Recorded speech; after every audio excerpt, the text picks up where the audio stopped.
नमस्कार। आकाशवाणी जयपुर अजमेर से प्रस्तुत है प्रादेशिक समाचार।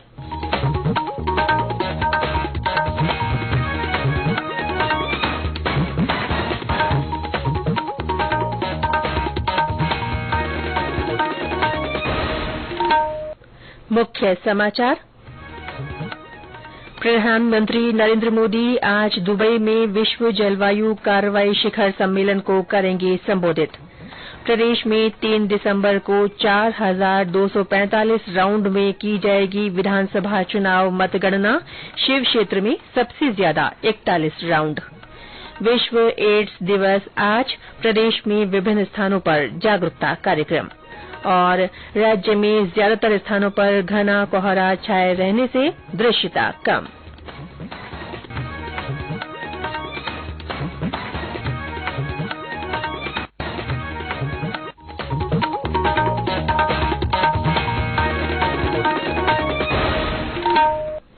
समाचारों के साथ मैं रितिका गुप्ता। और अब समाचार विस्तार से। प्रधानमंत्री नरेंद्र मोदी आज दुबई में COP28 में विश्व जलवायु कार्रवाई शिखर सम्मेलन को संबोधित करेंगे। ये आयोजन महत्वपूर्ण जलवायु मुद्दों पर चर्चा का मंच उपलब्ध कराएगा। ये COP28 से अलग जलवायु वित्त, ग्रीन क्रेडिट इनिशिएटिव और लीड IT से संबंधित विचार विमर्श में प्रधानमंत्री की भागीदारी का साक्षी भी बनेगा। श्री मोदी इस सम्मेलन में भाग लेने के लिए 2 दिन की संयुक्त अरब अमीरात यात्रा पर कल देर रात दुबई पहुंचे। COP28 विश्व नेताओं का महत्वपूर्ण मंच है जो जलवायु परिवर्तन से निपटने और पेरिस समझौते के तहत हुई प्रगति का आकलन करने के लिए प्रतिबद्ध है। इसका उद्देश्य जलवायु कार्रवाई के क्षेत्र में भावी प्रयासों के लिए कार्यनीतिक रूपरेखा तैयार करना भी है। जल शक्ति मंत्रालय की ओर से आज नई दिल्ली में जल इतिहास उत्सव का आयोजन किया जा रहा है। इसका उद्देश्य जल विरासत स्थलों की सुरक्षा के बारे में जागरूकता बढ़ाना और पर्यटन को बढ़ावा देना है। ये आयोजन देश भर के विभिन्न जिलों में 75 प्राकृतिक जल विरासत स्थलों पर मनाए जा रहे जल विरासत पखवाड़े के समापन के उपलक्ष्य में किया जा रहा है। ये जल शक्ति अभियान कैच द रेन 2023 के सफल समापन का भी प्रतीक है। मुख्य निर्वाचन अधिकारी प्रवीण गुप्ता ने कहा है कि विधानसभा चुनाव के लिए 3 दिसंबर को होने वाली मतगणना के वास्ते मतगणना केंद्रों पर सुरक्षा की पुख्ता व्यवस्थाएं की गई हैं। उन्होंने कहा कि मतगणना प्रक्रिया के दौरान केंद्रीय पुलिस बलों की 40 कंपनियां ईवीएम की सुरक्षा के लिए तैनात की जाएंगी। RAC की 36 कंपनियां मतगणना केंद्रों पर तैनात रहेंगी। इसके अलावा RAC की 99 कंपनियां विभिन्न जिलों में कानून व्यवस्था के मद्देनजर तैनात की जाएंगी। मतगणना स्थल पर प्रवेश के लिए त्रिस्तरीय सुरक्षा व्यवस्था की गई है। श्री गुप्ता ने बताया कि 199 विधानसभा निर्वाचन क्षेत्रों के सभी केंद्रों पर मतगणना के लिए 1121 ARO की ड्यूटी लगाई गई है। जयपुर, जोधपुर और नागौर में 2-2 केंद्रों पर और बाकी निर्वाचन जिलों में 1-1 केंद्र पर वोटों की गिनती की जाएगी। श्री गुप्ता ने बताया कि 51,890 मतदान केंद्रों पर ईवीएम में प्राप्त मतों की गणना के लिए मतगणना केंद्रों पर 2,524 टेबल लगाई गई है। इनमें 4,245 राउंड में मतों की गिनती का काम पूरा होगा। शिव विधानसभा क्षेत्र के लिए मतगणना सबसे अधिक 41 राउंड तक चलेगी, जबकि अजमेर दक्षिण के लिए मतगणना 14 राउंड में ही पूरी हो जाएगी। इससे पहले सवाईमाधोपुर में कल निर्वाचन अधिकारी सुरेश कुमार ओला ने मतगणना स्थल महात्मा गांधी राजकीय विद्यालय साहू नगर का निरीक्षण किया। उन्होंने स्ट्रांग रूम की सुरक्षा व्यवस्था को देखा और मतगणना कक्षों की तैयारियों का जायजा लिया। उप जिला निर्वाचन अधिकारी जितेंद्र सिंह नरूका ने मतगणना को लेकर राजनीतिक दलों के प्रतिनिधियों के साथ बैठक की। ये समाचार आकाशवाणी जयपुर अजमेर से प्रसारित किए जा रहे हैं। आज विश्व एड्स दिवस है। ये दिवस विश्व भर में लोगों को एचआईवी वायरस के प्रति जागरूक करने और एकजुट होकर इससे निपटने के लिए मनाया जाता है। इस बार विश्व एड्स दिवस का विषय है सामुदायिक नेतृत्व। प्रदेश में विभिन्न स्थानों पर इस अवसर पर कई कार्यक्रम हो रहे हैं। भरतपुर में चिकित्सा और स्वास्थ्य विभाग की ओर से जागरूकता रैली निकाली गई।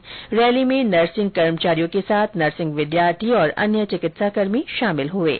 बाड़मेर में निबंध और पोस्टर प्रतियोगिताएं आयोजित की जाएंगी। भीलवाड़ा में सामाजिक संगठनों और रेड क्रॉस सोसाइटी की ओर से लोगों के लिए जागरूकता कार्यक्रम होंगे।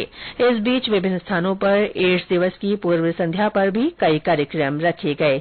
भीलवाड़ा में रंगोली सजाकर और मोमबत्ती जलाकर एचआईवी संक्रमण से जान गंवाने वाले लोगों को याद किया गया।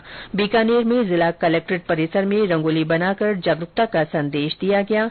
इस अवसर पर जिला कलेक्टर ने एड्स जागरूकता अभियान की शुरूआत की। इसके तहत 15 दिनों तक बीकानेर शहर में विभिन्न स्थानों पर जागरूकता कार्यक्रम आयोजित किए जाएंगे। कोटा में पिछले 3 दिनों में 2 कोचिंग विद्यार्थियों के आत्महत्या मामले में जिला कलेक्टर एमपी मीणा ने कल प्रशासनिक अधिकारियों, कोचिंग संस्थान के प्रतिनिधियों और हॉस्टल संचालकों के साथ बैठक की।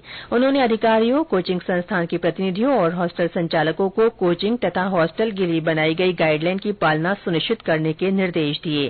जिला कलेक्टर ने विद्यार्थी में अवसाद या चिंता के लक्षण मिलने पर कोचिंग संस्थान और हॉस्टल संचालकों को तुरंत प्रशासन को सूचित करने को कहा। गौरतलब है कि इस साल में अभी तक 26 कोचिंग विद्यार्थी आत्महत्या कर चुके हैं। उत्तर पश्चिम रेलवे के बीकानेर मंडल के लालगढ़ यार्ड में रेल की पटरी से उतर जाने के कारण आज कुछ रेल सेवाएं प्रभावित रहेंगी। उत्तर पश्चिम रेलवे के मुख्य जनसंपर्क अधिकारी ने बताया कि लालगढ़ अबोहर रेल सेवा रद्द रहेगी। वहीं अबोहर जोधपुर रेल सेवा अबोहर के स्थान पर लालगढ़ से चलेगी। प्रदेश में ज्यादातर स्थानों पर घना कोहरा छाया हुआ है। कुछ स्थानों पर धुंध के साथ बादल भी छाए हुए हैं। राजधानी जयपुर में सुबह से ही कुछ इलाकों में घना कोहरा छाया रहा। नागौर और सवाईमाधोपुर में कोहरे के साथ बादल भी छाए हुए हैं। भीलवाड़ा और बीकानेर में भी घना कोहरा छाया रहा। कोहरे से आम जनजीवन प्रभावित हो रहा है और वाहन चालकों को परेशानी का सामना करना पड़ रहा है। कोटा में आज सुबह हल्की बारिश हुई और कोहरे के कारण दृश्यता भी कम रही। कोटा जिले में 2 दिन मौसम साफ रहने के बाद आज फिर आसमान में बादलों ने डेरा जमाया है। आज सुबह ही हल्की बारिश शुरू होने से लोगों की दिनचर्या भी प्रभावित हुई है। सुबह सुबह बारिश होने से सर्दी का असर देखा जा रहा है। कोहरा छा जाने के कारण विजिबिलिटी में भी कमी आई है और न्यूनतम पारे में भी गिरावट देखी जा रही है। विजिबिलिटी 500 मीटर तक होने से सड़क पर नजदीकी वाहन भी नजर नहीं आ रहे हैं। सर्द हवाओं ने चितवन बढ़ा दी है। ग्रामीण क्षेत्रों में लोग अलाव जलाकर सर्दी से बचाव का जतन कर रहे हैं। वहीं बारिश से किसानों को रबी की फसल में फायदा होने की उम्मीद है। जिले में गेहूं, जौ, सरसों, चना के उत्पादन में लाभ मिलेगा। हालांकि भामाशाह मंडी में कृषि उपज खुले में पड़ी होने से किसानों की चिंता बढ़ गई है। हालांकि उसको उपज को ढांकने के उपाय किए जा रहे हैं। आशीष मेहता, आकाशवाणी समाचार, कोटा। अलवर जिले के खिजरपुर गांव के पास कल एक स्कूल बस की टक्कर से मोटरसाइकिल पर सवार 2 लोगों की मौत हो गई। ये दोनों अमीरनगर गांव के रहने वाले थे और एक फैक्ट्री में रात की ड्यूटी कर घर लौट रहे थे। यह हादसा सुबह घने कोहरे के कारण हुआ। जयपुर में कल राजस्थान कॉलेज की ओर से राष्ट्रीय युवा संसद का आयोजन किया गया। राजस्थान विश्वविद्यालय में आयोजित इस कार्यक्रम में समन्वयक डॉ सुमन मौर्य ने बताया कि युवा संसद में 36 युवाओं ने सांसद बनकर भाग लिया। राजस्थान कॉलेज के प्राचार्य प्रोफेसर विनोद कुमार शर्मा ने इस अवसर पर कहा कि इस तरह के कार्यक्रमों के माध्यम से विद्यार्थियों को संसद की कार्यप्रणाली के बारे में जानकारी मिलती है। इसके साथ ही उनमें भावी सांसद बनने की क्षमता विकसित होती है। भारत और ऑस्ट्रेलिया के बीच T20 अंतर्राष्ट्रीय क्रिकेट श्रृंखला का चौथा मैच आज रायपुर में खेला जाएगा।